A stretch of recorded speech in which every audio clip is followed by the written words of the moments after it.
ஏன்ட்டு இந்த கேட்டுட்டா வந்துதான் ராலி தான் நிக்குது ஃப்ரண்ட்ல. அதான் அது வேற பாப்பா உங்களுக்கு கட்டையிட்ட நிக்குது.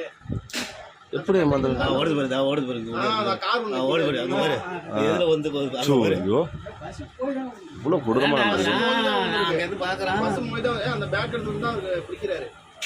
ஒரு ஆள் வந்து நான் இங்க இருந்து முடியாது அவ்வளவு தூரம் முடியாந்துருக்கு பஸ் பார்த்துட்டு அந்த கார் முடியாதுனா பஸ்ல இருக்கும் லாரி மாயன மோன் நிப்பாட்டி இருக்கான். லாரி கரெக்டா இண்டிகேட்டர் போட்டு நிப்பாட்டான். லாரிகாரன் பின்னாடியே வந்துட்டான். ஆனா முடியாதுனா காலி தான் இந்த கேட்டு கொண்டு போயிருக்கான். வந்து அது வண்டிக்கு நேரா பஸ் பிரேக் பிடிச்சதாவே தெரியலையே. ஆனா இது வந்து நேரா மோயிந்தா அந்த கார் முடிஞ்சிருச்சு ஃபேமிலியோட. முன்னாடி லாரி நிக்குது. வெச்சிட்டியா 28 ல இருந்து 28 27 ல இருந்து 28 போட்டு அந்த கேட்டு தவறுகள் என்ன இருக்கு இந்த பக்கம் வர பக்கம் கேட்டு திறந்துருச்சு. அதனால கேட்டு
இல்ல அடி இல்ல